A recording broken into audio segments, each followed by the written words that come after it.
You guys, and welcome back again dito sa aking channel. And this video is papakita ko sa inyo guys kung anong ginawa ng red barb at saka Sumatra barb ko dito sa mga alaga kong female na gold barb, neon green at saka tiger green na barb. Yan. So kung naalala nyo dati guys, yung in order kong mga breeder na red barb at saka may Sumatra ako dong na nasabay sa pag-order. So pumili ako ng mga breeder size na, tsaka dito ko linagay sa female tank ko ng mga barbs din. And yun, unexpected guys, kinabukasan yung mga female ko is nagbreed sila dun sa bagong barb na linagay ko. So yung red barb natin nagbreed sa mga female kong green barb dito at saka gold. Actually guys, yung red nauna ko nalagay dun sa batya natin. Yun, na-separate na ano ko na sila doon na set breeding and nakapag-lay egg na sila. And ito, iniwan ko dito yung Sumatra. And habang umupo ako doon sa sa dulo, nakita ko na hinahabol pa rin nila yung mga female nating barbs.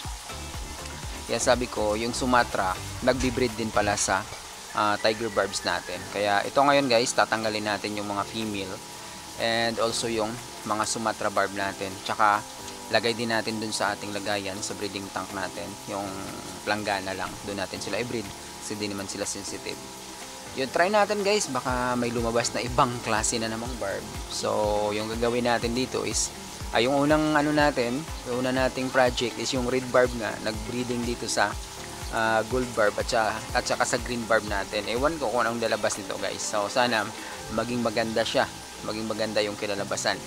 Sana yung green is mayroong pula na makahalo dun sa katawan niya, at saka yung pula magiging green man lang yung mata niya at saka yung mga fins niya at saka yung mga buntot niya. Sana ganun yung mangyari. At saka yung accent niya sana magiging green din.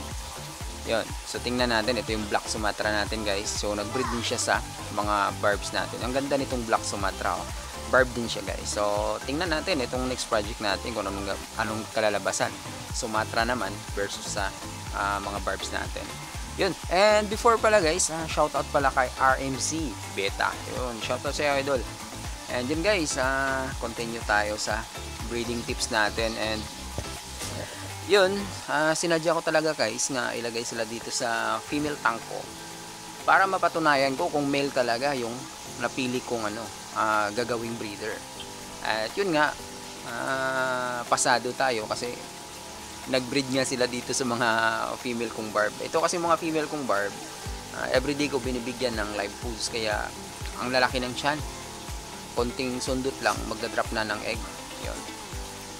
So yun, kinabukasan nga guys, hindi natin na-expect na yung mga semi breeder kong linagay dito is kaya na palang magbreed ng breeder nating barb. So titingnan natin guys kung anong kalalabasan nito in the future. Sana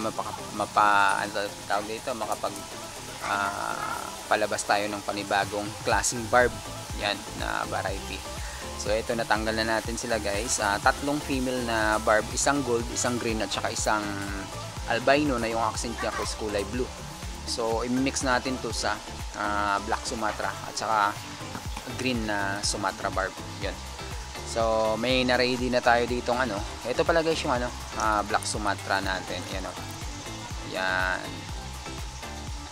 Tapos meron din tayong green na Sumatra dyan. So yan yung i-mix natin at saka ito yung natin, gold barb. Yan. Ito yung gold natin. Yan. So ang laki ng tiyan, di ba? Yan, punong-puno ng egg yan. So magbe-breed at magda-drop talaga to. Yan. Yun lang ang hinihingi natin, sana maganda yung kalalabasan. So ito na yung breeding tank nila na tinanda ko. Yan. And ito guys, sigurado pagbalik natin is magda-drop na to guys ng egg. So tanghaling tapat ngayon is nagbe-breed sila. Sigurado ako mamaya pa to, kumbaga magiging aggressive pa sila kasi yung breeding time nila guys is nagsisimula yan nga sa hapon. Yun, mga alas 3 hanggang paggabi. Iba sila. Yung ibang barb is simula sa umaga. Yan. Sila naman is baliktad, hapon sila. So babalikan natin kung mamaya guys, din check natin kung mayroon ng egg.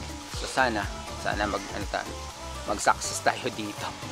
Tingnan natin after 1 month kung ano yung itsura ng magiging fry nila. And ito pala guys yung lagyan ko ng red barb at saka green barb. So andito ngayon yung breeder natin. Nauna sila, kanina ko pa nito linagay. And successful na kapag drop sila ng egg. Pero ewan ko lang guys ewan ko lang kung lalabas yung red barb. So ito, kung mapapansin natin, yan yung mga egg nila nakadikit sa planggana natin. Yun.